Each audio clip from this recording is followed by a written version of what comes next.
What's happening, Nooch? It's been a rough few days. It Uh, looks like it. Look at that sky, man. It's like a big supercell. yeah, it's some pretty cloudy skies right now, but yeah, avoiding flying shoes now. Yeah, I see that right there. What the hell? Who throws a shoe? Yeah, exactly. So guess we just get right on into this one. Yeah, let's dive in. First of all, let's lighten it up a little bit. I'm gonna start off by sharing my screen. Okay. I'm gonna share this screen right here. Uh, yeah. Um, So that is Lola. okay. Lola was one of the first four chickens that we bought. Chickens, I said. And then we And bought four more, and then I bought four more. And then all of a sudden, Lola starts looking a little bit like that. And then one day, Lola, who was at the time named Blondie, she so crowed like a rooster, and I realized Lola has transitioned. Blondie has transitioned. And yeah, so much like the Kinks song, yes, she walks like precisely. a woman but talks like a man. Not the world's most masculine man, but she knows what she is, and what she is a man. Yeah, so is Lola. Yeah, that's Gotcha. so. Just wanted to took that picture of him today, and I don't want to show you that because I already showed you that. And then this is what we were talking about last time with the Devil's River epoxy in my island. So I wanted to Yeah. show that to you.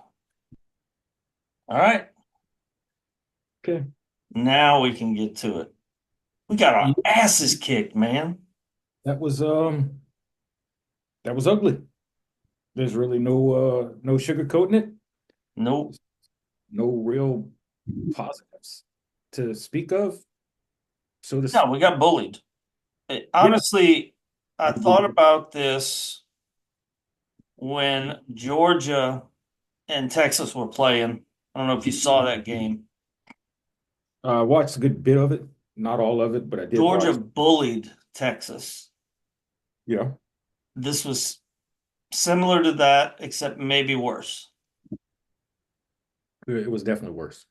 Okay, I'll go with that, except Yeah, worse. yes. Um, Ugly from pretty much start to finish. I in chat on GameDayTigers.com, I said something about can we stop Milrow?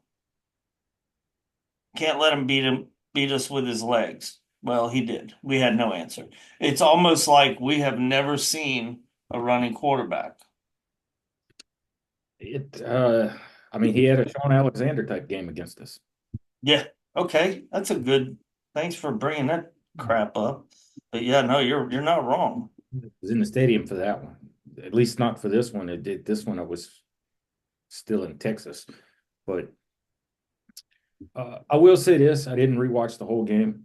I have seen some clips, and I know we try not to call out any players specifically, but we had some guys who questionable effort on some plays that looked like, I mean, yeah, this, we'll That go guy? there. That guy. Yeah. I mean, he literally just stopped when he got to Milrow at least once, just like Yeah. I in saw order that to get play. there and Talking about just Major Burns, just totally. He wanted no part of trying to tackle Milrow, and he had an easy angle. It wasn't like Milrow was going to run him over. It was a side angle. It just hit him. yeah, and He he just just stopped. Like you said, he's like, I don't want to hit him. yeah, and I don't have an answer for that. I really don't. Um, I do know that, yeah, the secondary is one of the spots that we are lacking elite talent, but there's just no excuse for that. It's a I mean, multi-year starter. yeah, and we keep hearing it. No, do we?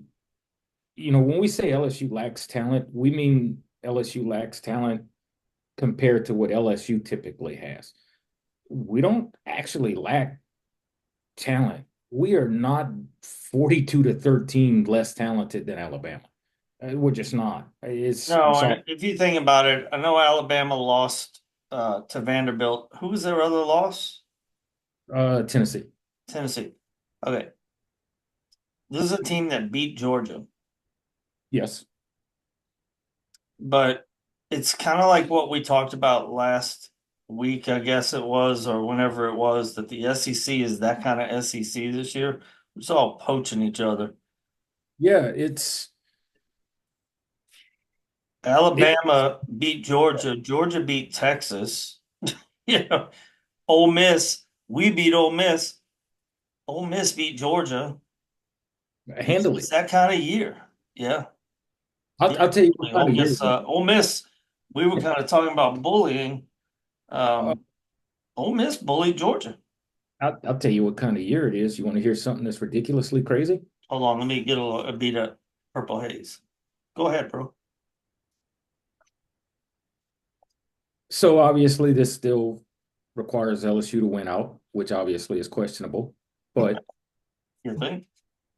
we're only one upset away from still being in the SEC title game right now.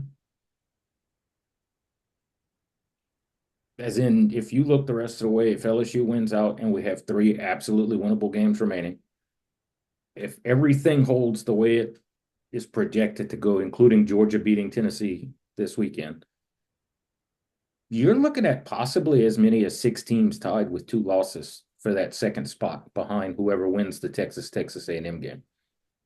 And tiebreaker still benefits LSU more so than anyone else right now. That's unbelievable. I It's I it's don't really it, care. I don't it really care if it yeah, happens, I it agree. happens. I don't really care at this point because at this We're point, not. after these past 2 weeks, I just hope we don't get embarrassed any further. I I agree. Because I mean, shit. Look, the next two games we play are going to be probably against running quarterbacks. I don't know who Florida's starting, but they would be. I mean, Sunbelt Billy would be a complete dumbass not to start their runner. Then Vandy, 2 weeks from now, Diego Pavia is licking his lips at a chance to go after our defense right now. Yeah. We got we got some serious work ahead of us.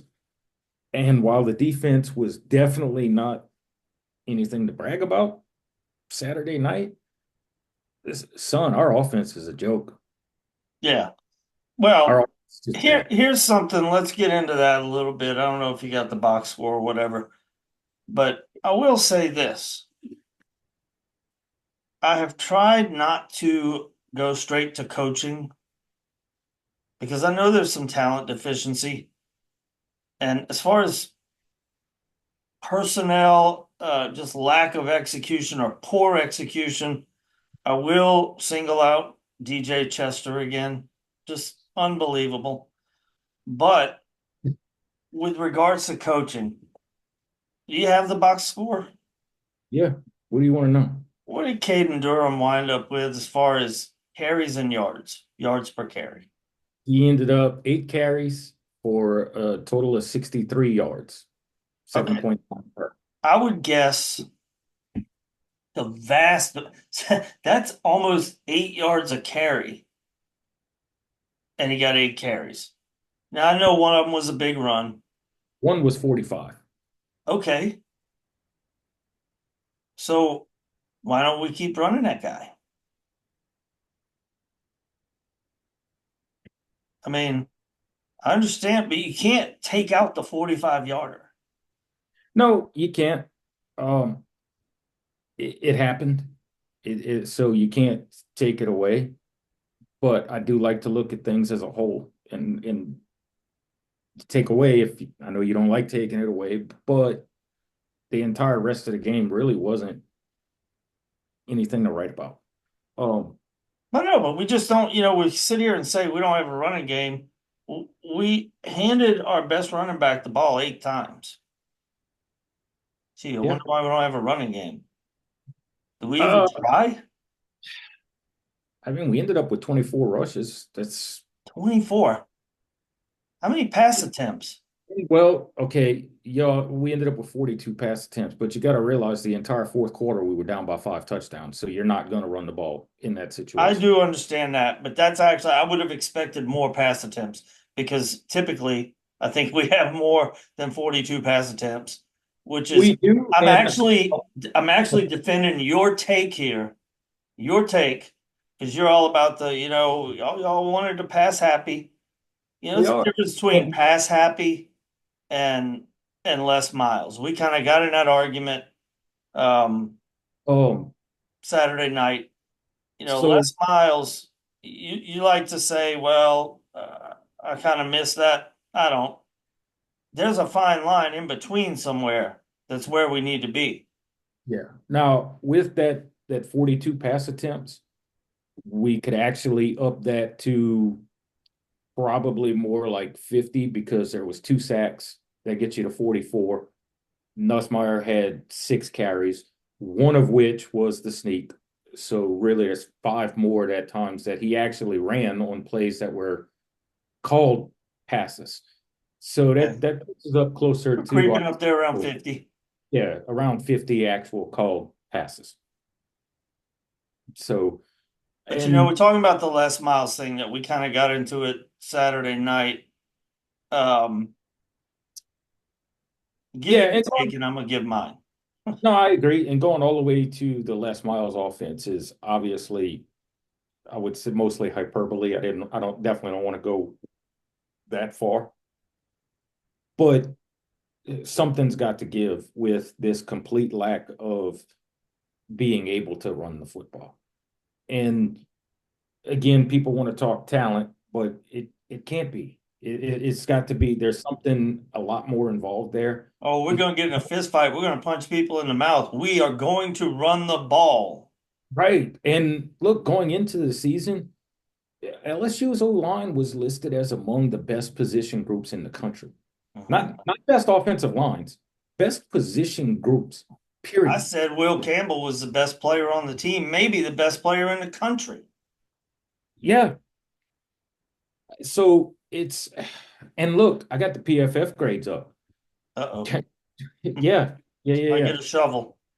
So for the second week in a row, Campbell is in the bottom 5. He's among the worst 5 graded players that we have. That's 2 weeks in a row now. The other offensive lineman was actually Paul Umbenga, who, hey, it's his first start. He's not supposed to be out there, but still, he was the lowest graded player for the game. So Which, DJ Chester was better than those two guys? yeah, Yeah, I call bullshit on that. yeah. Well, I get it's PFF grade. I know what they look at and what they measure, but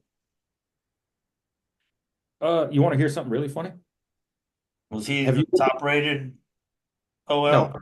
no, he wasn't. But you want to Okay. know who were the 2 highest rated LSU players for the game? Who? That would be Emory Jones at number 1 and Miles Frazier at number 2. I don't know. I'd have to rewatch. I know it ain't DJ Chester. No, it's definitely not. And they broke it down, and I didn't go back and rewatch it. But when we ran to the right, we actually had some success. Well, I know that's where that 45 yarder That came is to one. the right. We averaged, I don't remember the exact, I think it was like 9 for 72 that direction versus when we It's 8 yards a carry. yeah, versus when we ran left, it was like 8 or 9 for 26. So it was a significant difference which direction we ran. Huh? But again, and something I started breaking down and I stopped at halftime. You hear a lot of people talk this cliche LSU's offense is pass on first down, run on second and 10, have to pass on third down. So I looked it up and I actually went by the play by play. 4 different times during the course of the first 2.5 quarters or so, we had the ball second and 10. Every single time we ran the ball for 1 yard. It's to the point where if if you average keyboard warriors, and you and me are noticing this, Tip a I can. cap to Doxy. She's I, been calling that. everybody knows it. It's not a secret. We had 18 first and 10s. We threw the ball on 15 of those. It's to the point where it's not even, you don't even have to guess. Like, okay, it's first and 10, LSU's going to throw the ball. And they're going to look deep first and then go for a little cutoff pass. So we either end up incomplete on a low percentage pass, or it's a dump pass for only a yard or two, brings up second and long, and we're going to run the ball. So they load the box, stop us, and now it's third and long. And once again, now you have to complete a low percentage pass. And it's just a completely predictable offense, much like it was in the Miles era, just a different It's the way, opposite. but, Yeah, but not still running very, the ball. very predictable. And there's no real imagination to this, like at all. Well, I just don't like the argument that, at least when Miles was here, the losses were close. I'm So sorry. I can't. Eight I know, losses in a row to Alabama. I, Nope. I know, I know that's aimed at me, and what I mean by that, Not it's just not. you. It wasn't No, just I mean, you. it was you and me going back and forth, and it's not the moral victory of it, but you use these games to gauge where you're at and where you're heading and where you're trending. And man, Fish, look, I'll be honest with you, we didn't belong on the same field as that team Saturday night, Nope. and you could at least say what you want about Les Miles, and we lost those games, and we were still losing them by 2 touchdowns, but God damn it, there was a fight, and you could see it's like, okay, look, we can hang with these bastards if we just do this or just do that. Man, there wasn't nothing that went Saturday night that said, well, man, we could hang with these No, guys. Saturday night was embarrassing. We didn't even look like I mean, we honestly looked like we would be their group of five opponent or an FCS school is what they made us look like. And at least in the Miles era, no one ever made us look like that. I No, mean, at least very few and far between. And no, I it's mean, a Brandon there's an Harris. argument. There's an argument for both, but I mean, I just I know a couple of years ago we beat them. You should know you were there. What's that? And we didn't do that the last 8 years Miles was here. We didn't beat them. So sorry, I'm gonna go with When you go 8 years, you're adding in a few games. That was the guy after Miles to get to eight. It was an 8 game losing streak, 3 of them. okay, you're right, because it was 12, 12, 13, 14, 15, really 15. So five in a row for Yeah, Miles. it was. Um, How and many of those? How many of those were just completely, absolutely, you don't belong on the same field as us, though? I don't think any of them. I don't think any of them. But Or five I in a just, row though. yeah. I mean, you could say the national championship game was that. I mean, it was 21 to nothing, but I argued, well, technically it was five field goals and then the garbage time tie. Okay, whatever. We didn't score. No, I know we. It's This is why garbage. yeah, it was. It's garbage. It, But it it was. But even in that game, it's like, dude, if you just try something different, we're right here. yeah, you're right. The We defense got kept a us shot. in that game. Whereas this one, no one unit even attempted to keep us in it. The defense No, didn't. man, even the punts suck. Hunter sucked. The I mean, punt. literally, I mean, that freaking one punt just pissed me off. A low line drive right down the middle of the field, right to the guy. Just throw it to him, damn it. I yeah, mean, no directionality to it, no hang time. Just kicked it right to him, low line drive, and of course, he got a good return out of it. Well, no shit. And then at one time, their punter looked like Ray Guy out there. He's kicking it like 70 yards in the air. And I thought at one time I was like, oh, he outkicked his coverage. Xavion's good, he proved it. He had a yeah, great return on the kickoff. But he goes to take off and he probably had a lane there and he slipped because the grass ripped was it. wet. The whole night sucked. It did. I mean, it was. That's just it. There's no sugarcoating it. There's no way to excuse it. There's nothing we can do to make it sound better. Remember when we used Or to do that good, bad, and ugly? yeah, I got nothing. I got nothing for the good. um, yeah, me either. Nope. The only That thing I've been good thinking is we don't about play this this. team next year. The only thing I've been thinking about, you and I kind of talked about this today, is people are talking, and we were talking. I was talking. I'm like, I'm one of the last people to get on the let's fire the coach train, but I did a little reflection and looking back into the past, and I asked you this question: Yeah. who inherited the worst LSU program? 2000 Saban or 2022 Kelly? To which my reply was, I need you to define program. Okay. And I said, win ready. Like it's ready to go. That's the better program. You can win with this program right now. Who's And was closer to that? so what I told you, and I'll stick by it, Saban inherited the better roster. Yes. They're going just straight rosters. But there's a lot of things Kelly inherited that didn't even exist at the time Saban was here. For one, like the whole football ops building. I mean, the building I mean, wasn't even. Saban is responsible for a lot of the stuff that I mean, Kelly correct. That's what I'm saying. inherited. So I think the program as a whole was in better shape when Kelly got here than it was when Saban got here. But I think the roster was more conducive for rapid rebuild winning when Saban got here versus when Kelly got here. And then you also have the differences in the conference. For one, not that the SEC was ever easy, but it was not as top heavy and as deep as what it is now. You mentioned one of those years when Saban was here before he won the championship. There was only three SEC teams that finished in the top 25. That was 2002. That was Saban's third year. Okay.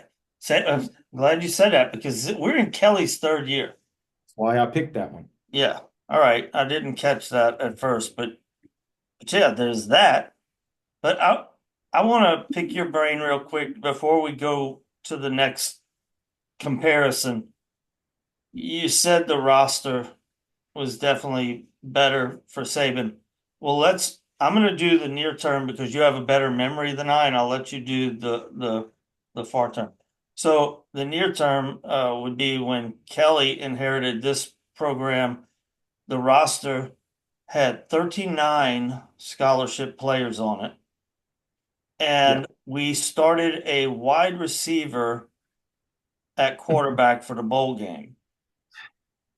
Fun And time, man. Fun times. and then we had that meeting right when Kelly first got there, remember? And the culture you could tell was toxic because he Yeah. locked people out because they decided to show up late. And he had guys like Nudie McLaughlin that, he ran them because he had to. He had to clean up the culture. Sucked that bad. Guys like, I'm not gonna mention his name, but your ex-man crush. No, not who you speak of. Exactly. But, McLaughlin, I mean, we decimated our secondary. That's two really good cornerbacks right there that he just let walk because they were just trouble. Yeah. And he had to keep some talent, so he kept a guy like a Keishon Boutte who who was toxic, Yeah. you know, in retrospect. Actually, we knew it then. But hey, he was our You toxic. didn't know he was betting on games at the time, though. So, Yeah. So I actually forgot about that. So that's what Kelly inherited. Saban inherited Chet so Lavalley. way more than that. I mean, That's the name that popped up. I told you I wanted you to take this because you got a better memory. no problem. Saban inherited his starting quarterback, Rohan Davey. Rohan was Yeah. here in the DiNardo. That's who won him that first SEC title. The running backs, both Tofield and Davis, Dominic Davis, will double D were here. Josh Reed was already here. Brady James, Trev Falk were already here. Lavalley was already here. I mean, shit, dude, that was I mean, Stacked. a lot of those guys who were on that 0-1 title team and contributed were here. So, I mean, not all of them. Obviously, you had a lot of key contributors who weren't. Your typical guys like your Michael Clayton wasn't here yet. That's all Saban guys. Um, who like Corey Webster was a Saban guy who he brought here. But we still, dude, we had talent.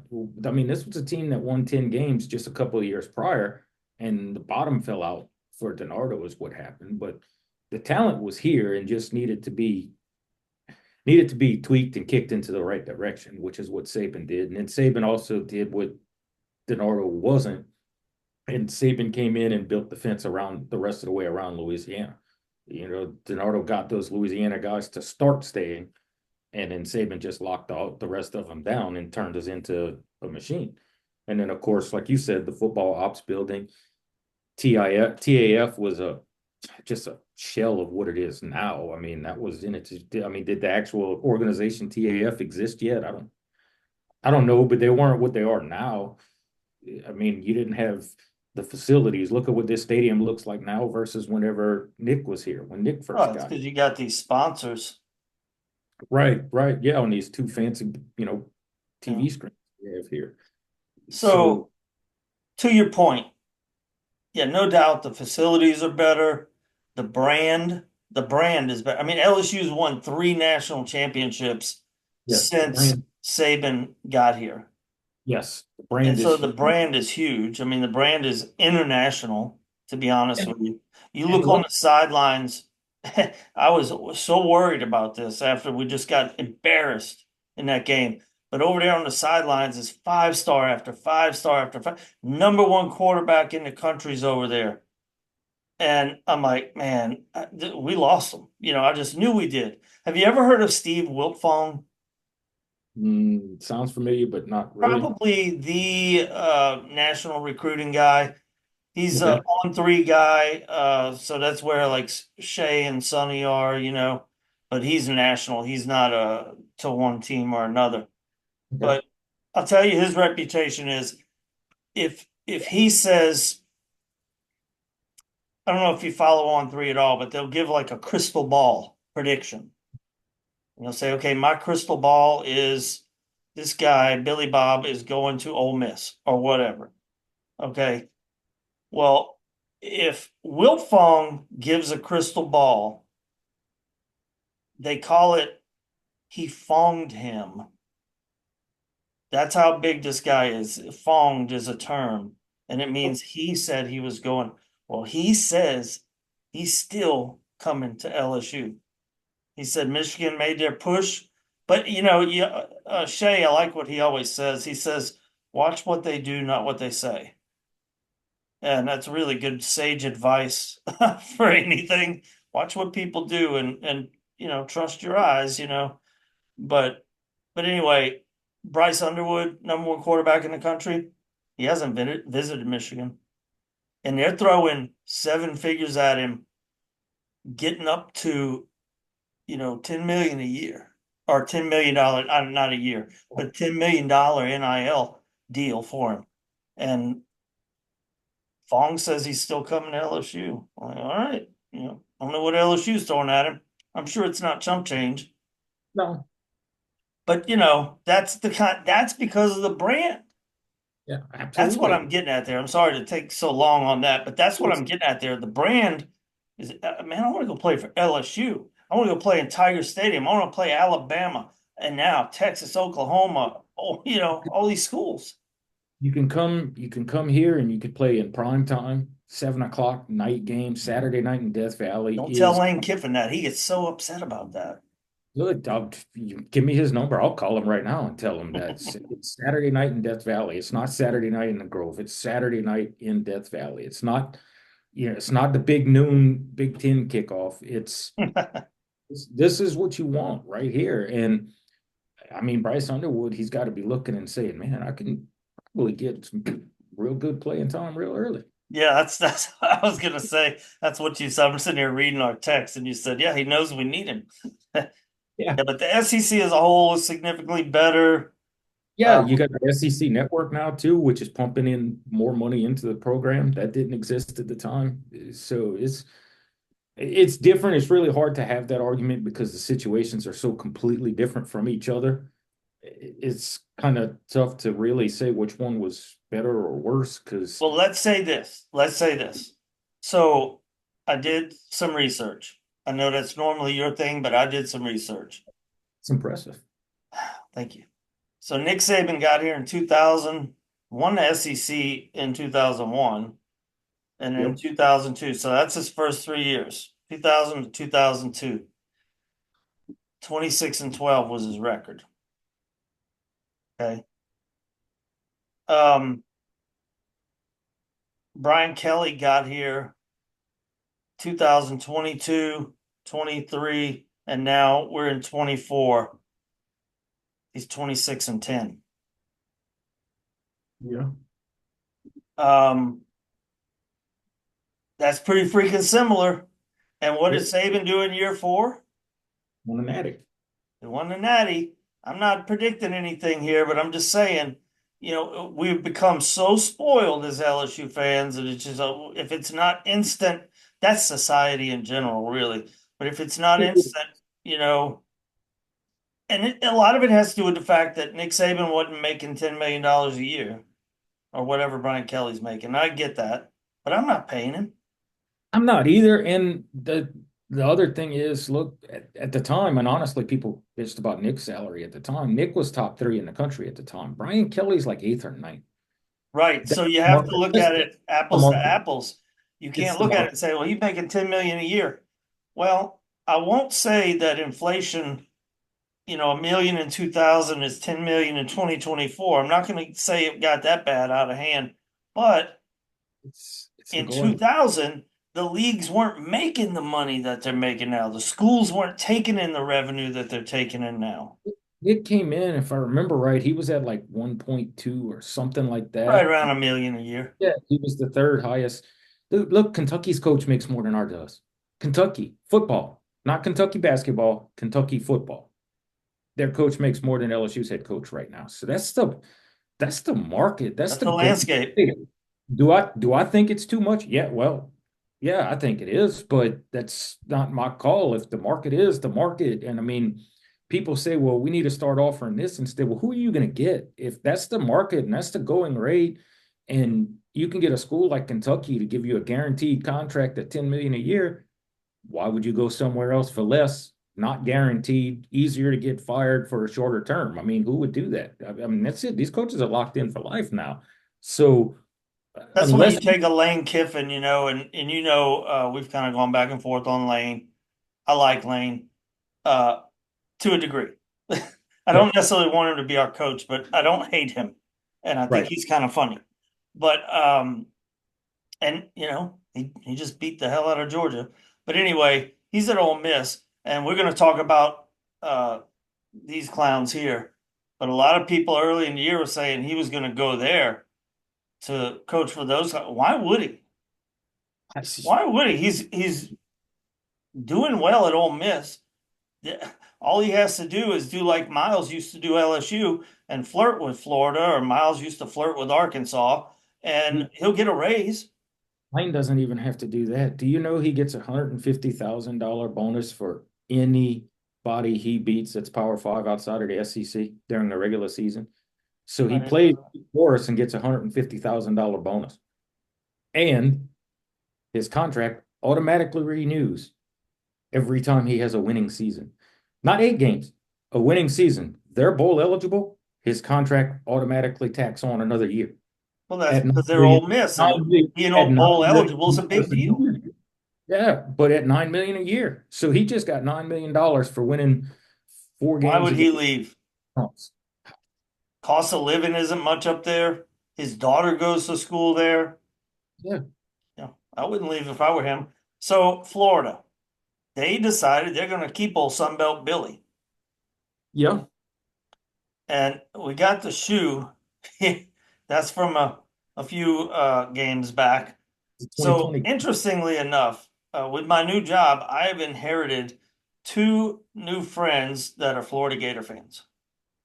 You really need to learn how to pick your I friends. mean, they're coworkers. I didn't know, man, but then there they are. Here we are, and they're both Yes. really nice guys. But anyway, except for that. But anyway, so we got a lot on the line. In the beginning of the year, they were just like, "Oh, I mean, I don't want to play y'all and blah blah blah. I just want this season to get over it." And now they're like, "Hey, y'all suck. We suck. Y'all suck too." Yeah, so could be a good one. Yeah, It's a daytime at the swamp. Um, I hadn't looked at the weather, but there's a tropical system heading that direction again. So, it's not gonna. That'll be the next week. oh, okay, cool. But shit, here we go. It's LSU, Florida. I mean, we lost the Auburn series due to expansion. I'm glad they didn't take away the Florida one yet, although I'm sure that's coming. But let's go. We've been playing these guys every year. It's Hate Week Volume 2. Posted a cute little video for them fellas over there on the website. And man, I'm gonna stick with tradition and I'm gonna just we don't pick games here, but we're beating Florida, dude. We're gonna beat these guys. I love it. We That's don't it. pick games here, but hey, you've done that before, and you were right. And when you've done it before, it was like totally outlandish your prediction, and then it came true. That So was I'm not going to argue with you. that was the shoe game. Oh, that's shoe.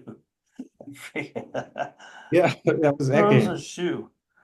Yeah. Yeah. So anyway, that's what we got coming up. Day game, Saturday afternoon in the swamp. And they're going to be riled up because they don't like us any more than we like them. You guys come and join us at GameDayTigers.com. Nutra had the game talk topic up. He's already got some topics going. Y'all come check us out in the chat room, and Yep. I'll bring the amber or the purple haze. Nutra give you Ziegenbach or some shit.